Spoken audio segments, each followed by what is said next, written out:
What's up, people? Welcome to another Demon Slayer Season 2 review. I'm your host, Mufasa Uncaged, and here with me is co-host ATC. ATC is in the building. Say what's up to the people and shout to socials. Hey man, hope everything's going well. Y'all can catch me on YouTube at ATC TV and Instagram at ATC_NKZ.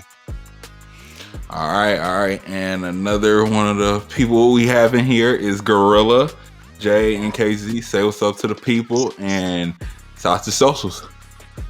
Yeah, what's good with it, y'all? And you can catch me on YouTube at Gorilla J, and you can catch me on Instagram at Gorilla J_NKZ.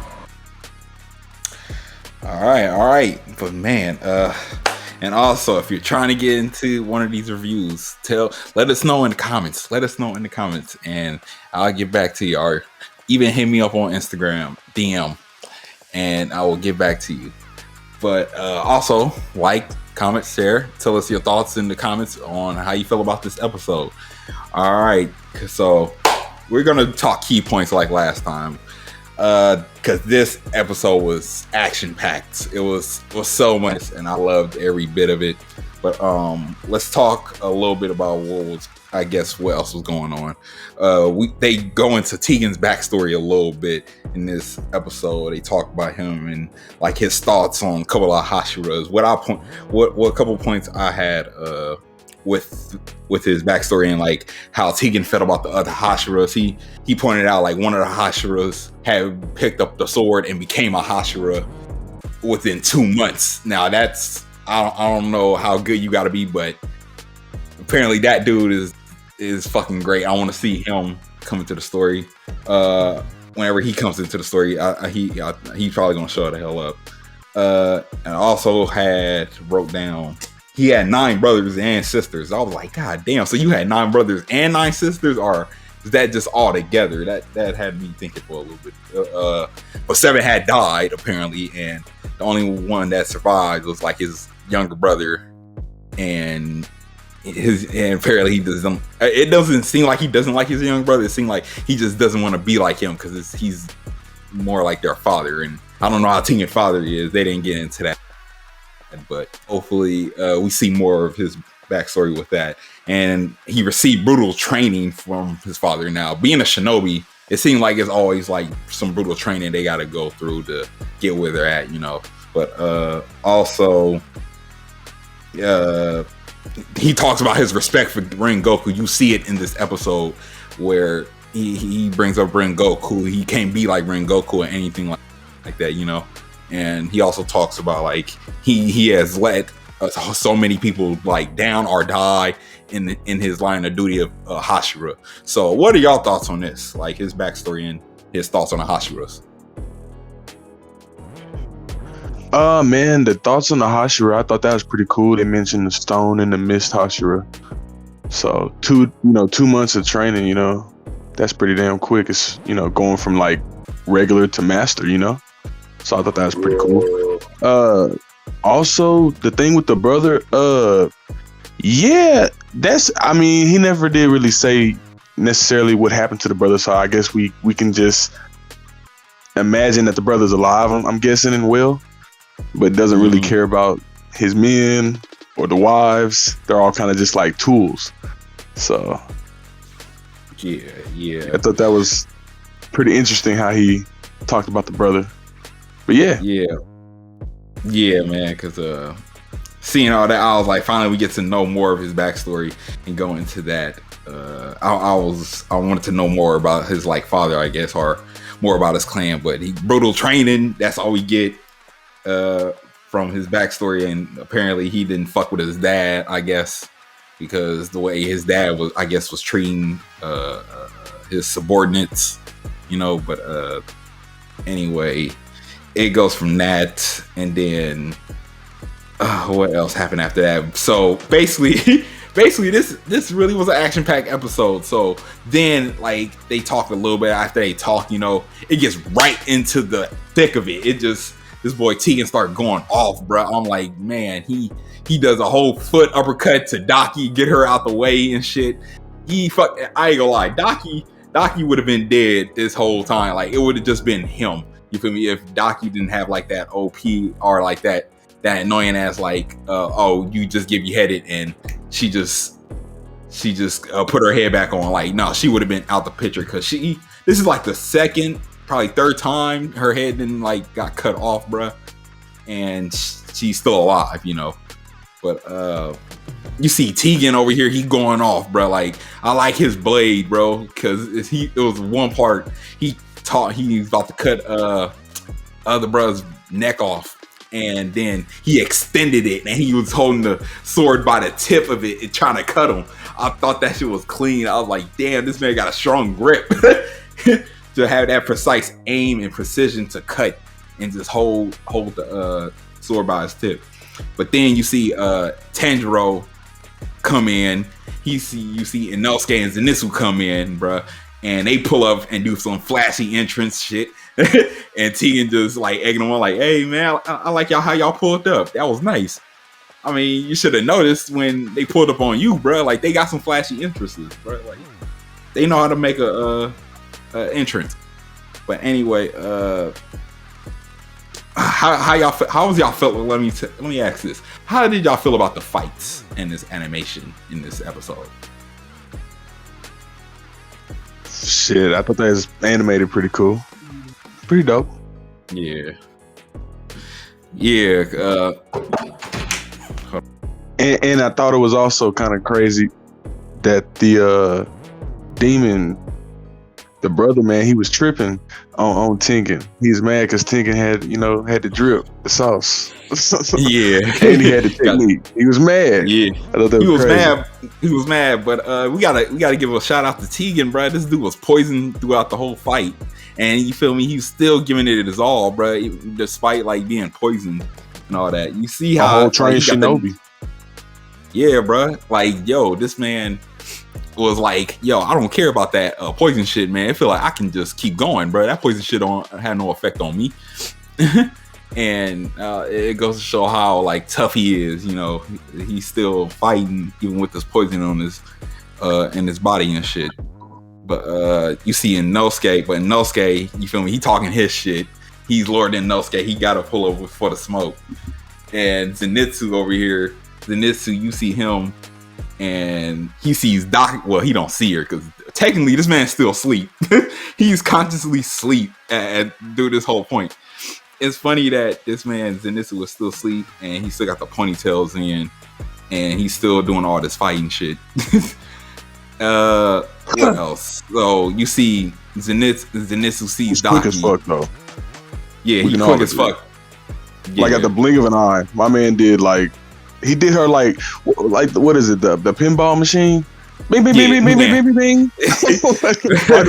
Fucking he was ready to thunderclap them cheeks, boy. Yeah, man, he was ready to thunderclap them cheeks. He was ready for the smoke because for what she did to that nigga, he was like, nah, bro, I gotta get this bitch back. And you know, you see him.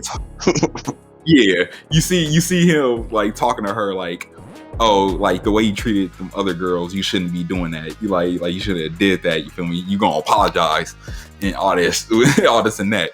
And she just goes to say like ugly people shouldn't be talking like that, or like people get sold and like bought and like their owners do whatever the hell they want. You feel me? So it seems like they're kind of tapping into like Daki's backstory, like their backstory, her and her brother's backstory a little bit. So yeah, what else? They start the fight. I ain't gonna lie, like they got movie animation for their fights. Like ever since season 1, like the fight scenes just look way crispier and just way flashier. But then you see Daki's true power. She opens her third eye. She literally opens her third eye. She literally opens her third eye, bruh, and then she just starts to get her full power. So now this is full power Daki that Inosuke and Zenitsu has to fight, while Tanjiro and Tegan gotta fight other bruh, Gyutaro. So as the fight with Tegan, Tanjiro, and Gyutaro is about to start, like you see like this boy Tanjiro is just like he's battle damaged. This boy got like a cut on the shoulder, he got a cut on his hand messed up a little bit, but you know he's still fighting. And the fact that the fact that this man Tanjiro is still able to fight impresses Tegan, because you feel me, he said, man, we Demon Slayers, like I love them, like these dudes are TTG, they train to go. Whenever I gotta go, they ready. So he really respects Tanjiro for like coming through and like pulling up in the fight, even despite their level in the Demon Slayer Corps, you feel me? Because at first he wanted them to leave, but now he just like, I'm actually impressed. Y'all actually stayed for the fight. I bet. So now, like, as soon as the fight is about to start, you see Gyutaro pull up on Tanjiro. Tanjiro this is the second time this man Tanjiro has been close to death with like an upper class demon, and like he gets saved by the Hashira. So he doesn't know how to handle it. Like he just like, oh my god, that's again. He doesn't want to feel like a burden to the Hashira, because to Tegan, like you see that one scene with him and Tegan, he looked at Tegan and Tegan reminds him of Rengoku in a way. You feel me? He sees much of like, he sees a reflection of Rengoku in him, you know. But shit. Any of these fight scenes that stood out to you, like anything that you was like, oh shit, that shit was clean? Yeah, bro. Shit, just the fact that Daki is fighting Zenitsu and Inosuke with the ribbons at the same time she fighting Tanjiro trying to hit Tengen with the ribbons too. So I thought that was pretty cool. Like, it's really a disadvantage, but they working their ass off. It's them three versus them two, but I mean they got so many moves with these blood demon arts and shit. Like, so yeah, I thought that was pretty cool though. She's attacking both parties at the same time. And then yeah, like you said, Tanjiro, man, he's real weak. So the fact that he got to sit up there and fight the ribbons at his state, like he already done been attacked, he got to fight the ribbons off too and protect Tengen. So yeah, that's just crazy. I like how they did it. Yeah, and the fact that he got Nezuko on his back, that got to be some like weight down on him. That weight, So exactly.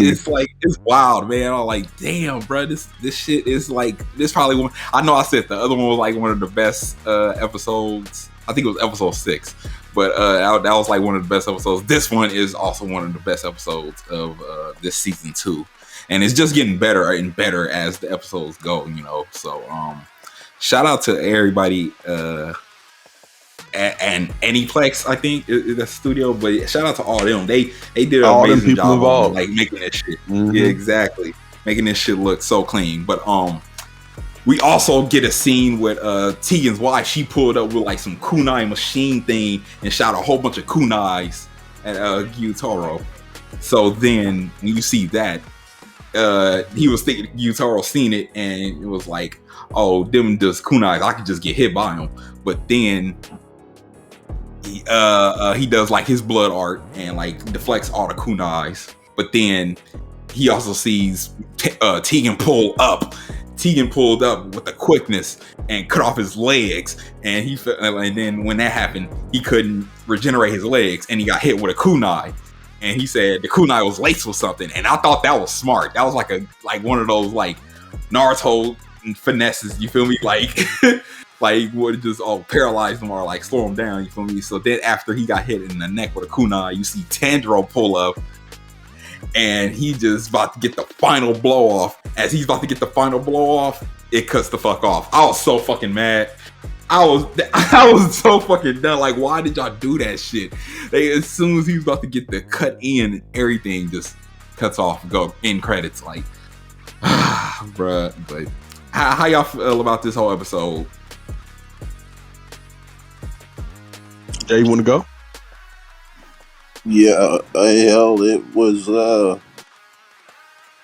was pretty crazy. They just didn't it just right as the action started to get good though. It just didn't take it far enough. Yeah, they Yeah, did cut I it off. agree. The anticipation, it got you right on top of your seat. You know what I'm saying? You just want to know what's finna happen. Is he really finna cut? Because we seen how he did with Docky. He couldn't cut that thread, but I think my boy got that confidence this time. He got that step. He got that juice. You know what I'm saying? A little bit, Yeah. a little bit. But I feel like if he would have came with like the sun breathing, you would have seen that. I would have been like, oh yeah, he probably got him. But I feel like something's gonna fuck it up. I don't know exactly what it is, but I'm like either he's gonna deflect it or he might cut him. I don't know, but we gotta wait a whole fucking week just to see the fucking results of the cut. And that's what pissed me off about it. I'm like, come on, bro, y'all didn't have to do that. I would have been okay with like either it getting deflected or he actually did cut him. Y'all ended right there at the anticipation and just left us foreshadowing and assuming that his head is about to get cut off. But yeah, man. Anyway, what would y'all rate this episode? I give it a 9. I can agree. 9.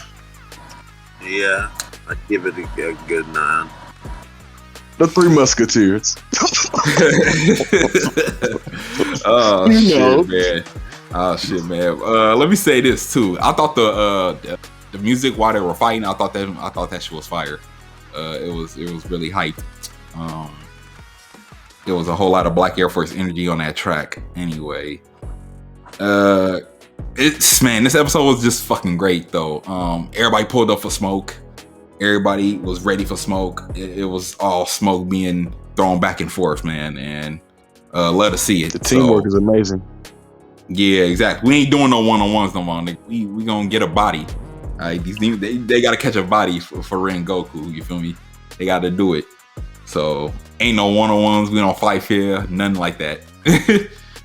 And I also liked how the little end credits, man, how they had a little special little talk, like Tengen's talking to Rengoku's ghost.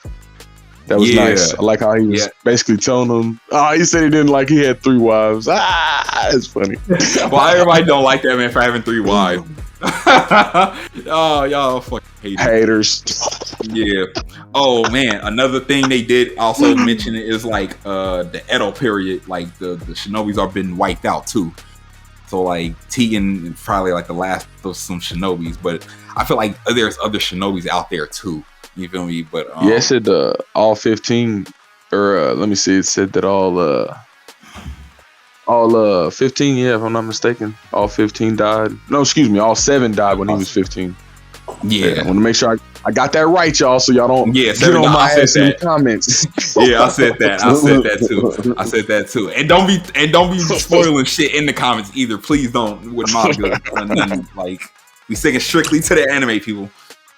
But it was that, and then the whole interaction between him and Rengoku was dope too. I thought that was dope. But yeah, and one more thing too, Daki's brother killing the 15 Hashira. That's a high ass number. Like, damn, like that nigga got bodies. I wish we could have got some names or some pictures or something. Like that would have been cool. But yeah 15 Hashira. Yeah. So that boy got some bodies. We gonna get y'all by the neck like we got them. Damn. Exactly, nigga. It's gonna be a long night. Shit, they said fuck the smoke. We want the grease. Ooh. Oh shit, yeah, man. Everybody pulled up for this one though, and I loved it. So, bruh, the fact that this man Zenitsu is still fighting with ponytails and shit or pigtails, whatever, it's just hella funny to me, bro. I'm like, he's still trying to live like a bitch throughout the whole shit. This man has not woke up the whole time and anything. He there, but he not there. How the hell you gonna feel if you get your ass whooped by a narcoleptic demon slayer? Like, you wouldn't believe this shit. You wouldn't believe it. Like, bro, I really got my ass whooped by a motherfucker that was sleeping on me. But anyway, I think that's all I got to say. Y'all got anything else to add? No, that'll do it. All right, shit, man. Hopefully they come to the game. But anyway, I guess we can wrap this up. So this has been your Demon Slayer review for episode 14. No, this is like 15, damn near, or something like that. I forget. It's so confusing because like this is like episode 8, but then we've been doing this for a minute. But yeah, this is like episode 8 for season for this arc.